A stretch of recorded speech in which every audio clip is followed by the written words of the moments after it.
अस्सलामुअलैकुम दोस्तों, जब हम अपनी कायनात को देखते हैं तो हमें हर चीज अपने एक्सिस पर घूमती हुई नजर आती है। हमारी जमीन अपने एक्सिस पर रोटेट कर रही है, हमारा सूरज अपने एक्सिस पर रोटेट कर रहा है और यहाँ तक कि हमारी मिल्की वे गैलेक्सी भी रोटेट कर रही है। हमारी जमीन की रोटेशनल स्पीड 463.88 मीटर पर सेकंड है और सूरज की रोटेशनल स्पीड 1.99 किलोमीटर पर सेकंड है। लेकिन क्यों, आखिर ये सब प्लैनेट्स अपनी जगह पर क्यों घूमते हैं? ये इन्फॉर्मेशन आप जानेंगे आज की इस वीडियो में। वीडियो शुरू करने से पहले बस इतना ही कहूँगी, अगर आप इस तरह के इन्फॉर्मेटिव वीडियोस को देखना चाहते हैं तो if TV the science world को सब्सक्राइब करके हमारे साथ इस सफर को एंजॉय करें। आज से 4.5 करोड़ साल पहले जब हमारा सोलर सिस्टम नहीं बना था तो उस वक्त हमारे सोलर सिस्टम की जगह पर इंटरस्टेलर डस्ट और गैस के बादल हुआ करते थे। ये बादल भी अपने एक्सिस पर थोड़ा बहुत घूम रहे थे। इसकी वजह थी इन क्लाउड्स में मौजूद मैटर्स जो मुसलसल हरकत कर रहे थे। इन बादलों में रोटेशन इस वजह से हो रही थी क्योंकि ये मैटर्स ग्रेविटेशनल एनर्जी जनरेट कर रहे थे। दूसरी वजह ये हो सकती है कि ये क्लाउड्स भी हमारी मिल्की वे गैलेक्सी के सेंटर में मौजूद ब्लैक होल के गिर्द चारों तरफ घूम रहा था। इस दूसरे पॉइंट को समझने के लिए आपको थोड़ा इंतजार करना होगा और वीडियो को एंड तक देखना होगा। इंटरस्टेलर डस्ट और गैस के बादलों की रोटेशन को एंगुलर मोमेंटम से डिस्क्राइब किया जा सकता है। एंगुलर मोमेंटम किसी भी रोटेटिंग बॉडी की वो प्रॉपर्टी होती है जिसे हम मोमेंट ऑफ इनर्शिया को एंगुलर वेलोसिटी से मल्टीप्लाई करके फाइंड करते हैं। यहाँ पर दो टर्म्स मिलती हैं, एंगुलर वेलोसिटी और मोमेंट ऑफ इनर्शिया। चलें अब इन दोनों के बारे में भी जान लेते हैं। आप लोग मान लीजिए कि मैंने इन गैस क्लाउड्स में से एक ऑब्जेक्ट लिया है। ये ऑब्जेक्ट अपने सेंटर के इर्द गिर्द घूम रहा है। इस ऑब्जेक्ट के घूमने की एक स्पीड है। एक रोटेटिंग बॉडी की इसी स्पीड को हम एंगुलर वेलोसिटी कहते हैं। लीनियर मोशन में आपने इनर्शिया के बारे में जरूर पढ़ा होगा। ये किसी भी बॉडी की वो टेंडेंसी होती है जो अपनी पोजीशन को मेंटेन रखना चाहती है। अगर वो रेस्ट पर है तो वो रेस्ट पर ही रहेगी और अगर वो मोशन में है तो वो अपनी मोशन को लगातार कंटिन्यू रखना चाहेगी। सेम कंडीशन तब बनती है जब एक बॉडी घूम रही होती है। इसी दौरान वो बॉडी अपने एंगुलर वेलोसिटी में किसी भी चेंज को एग्जिस्ट करेगी और एक टॉर्क या सर्कल बनाएगी जिससे वो अपनी पोजीशन को स्टेबल रख पाएगी। टॉर्क यानी एक रोटेटिंग बॉडी पर लगने वाली force. Law of conservation of momentum के मुताबिक अगर किसी बॉडी पर एक्सटर्नल टॉर्क नहीं लगता और ये अपने एंगुलर मोमेंटम को कंजर्व रखेगी, मतलब ये उसी तरह लगातार घूमती रहेगी। यहाँ पर इस पॉइंट को नोट करें, जब तक कोई एक्सटर्नल टॉर्क ना लगे सिर्फ उस वक्त तक ऐसा होने वाला है। आज से करीब 450 करोड़ साल पहले इन बहुत बड़े गैस क्लाउड्स के आसपास कोई सुपरनोवा एक्सप्लोजन या और एक्सटर्नल फैक्ट्री की वजह से एक शॉक वेव आई थी और यहाँ पर पूरा मैटर आपस में कोलैप्स करने लगा था। आपने पूल गेम के बारे में तो सुना होगा और इसे खेला भी होगा। इस गेम में जब आप एक बॉल को हिट करते हो तो वो दूसरी बॉल से टकराती है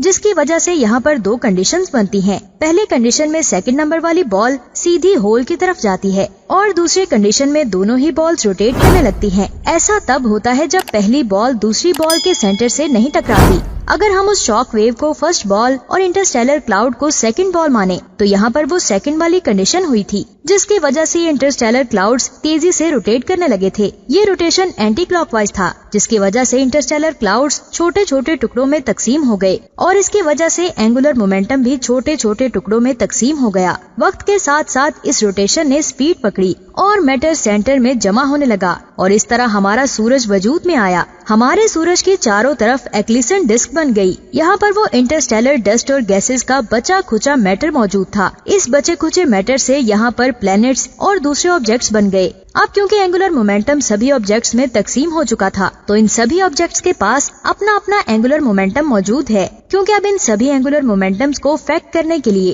कोई भी एक्सटर्नल फोर्स मौजूद नहीं है, इसीलिए हर ऑब्जेक्ट अपने एंगुलर मोमेंटम को बनाए रखने के लिए घूमता जा रहा है। यहाँ मैं आपको बता दूं कि ये एंगुलर मोमेंटम तकसीम कैसे हुआ। यहाँ पर साइंसदानों को भी डाउट है जो आज भी क्लियर नहीं हो पाया। हमारे सोलर सिस्टम के सारे ऑब्जेक्ट्स एंटी क्लॉकवाइज रोटेट कर रहे हैं। वीनस और यूरेनस की अलग रोटेशन माजी में हुए किसी धमाके की वजह से ऐसा हुआ है, ऐसा साइंसदान मानते हैं। आज के सोलर सिस्टम में एक और चीज देखने को मिलती है। और वो है इसकी शेप। ये एक फ्लैट डिस्क की तरह है, जो इस बात का सबूत है कि हमारा सोलर सिस्टम इंटरस्टेलर क्लाउड की डिस्क की रोटेशन की वजह से बना है। सेम चीज हमें मिल्की वे गैलेक्सी में भी देखने को मिलती है। ये भी ऑलमोस्ट एक फ्लैट डिस्क की तरह ही है। यहाँ पर भी किसी वक्त इंटरस्टेलर क्लाउड डिस्क का रोटेशन हुआ होगा, मतलब यहाँ पर भी एक एंगुलर मोमेंटम होगा जो छोटे छोटे टुकड़ों में तकसीम हो गया होगा। और सोलर सिस्टम बनने से पहले जो इंटरस्टेलर क्लाउड्स थे वो भी उस एंगुलर मोमेंटम को जारी रखने के लिए रोटेट कर रहे थे। अब शायद आप इस पॉइंट को समझ पा रहे होंगे,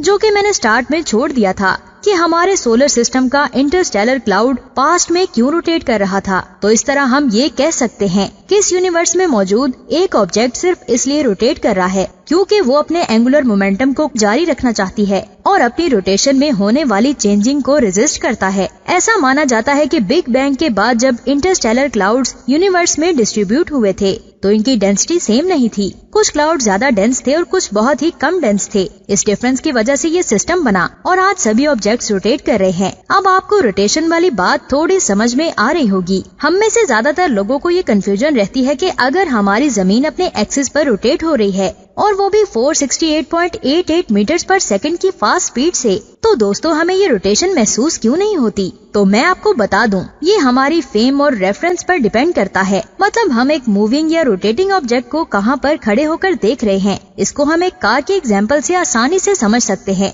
आपने नोटिस किया होगा कि जब हम कार के अंदर बैठकर विंडो से बाहर देखते हैं तो हमें कार चलती हुई नजर आती है, जिसकी वजह से हमें ऐसा लगता है कि आसपास की चीजें तेजी से हरकत कर रही हैं। यहाँ पर हम भी कार के अंदर बैठे होते हैं, लेकिन हमारी बॉडी को कार की हरकत दिखाई नहीं देती, बल्कि बाहर की मोशन नजर आती है, जबकि बाहर के ऑब्जेक्ट्स तो अपनी जगह पर स्टिल होते हैं। दूसरी तरफ अगर हम बाहर खड़े होकर कार को चलता हुआ देखें तो हमें कार मोशन में नजर आएगी, ना कि बाहर की चीजें। सेम कंडीशन हमारी जमीन पर भी अप्लाई होती है। अब क्योंकि हम जमीन पर मौजूद हैं तो हम इसे रोटेट होते हुए नहीं देख सकते। यहाँ पर हमें ऐसा लगता है कि सूरज और सैयारे हमारा चक्कर लगा रहे हैं, लेकिन ऐसा बिल्कुल भी नहीं है। अगर आप जमीन को बाहर से देखेंगे तो आपको इसकी रोटेशनल स्पीड आसानी से दिख जाएगी। जब हमारी कार अचानक से रुकती है तो हमें समझ आ जाती है कि असल में क्या चीज मूव कर रही थी। सेम इसी तरह अगर हमारी जमीन अचानक से रुक जाए तो हमें समझ आएगा कि जमीन रोटेट कर रही थी या नहीं। तो दोस्तों आज की ये वीडियो आपको कैसी लगी, नीचे कमेंट्स करके जरूर बताएं।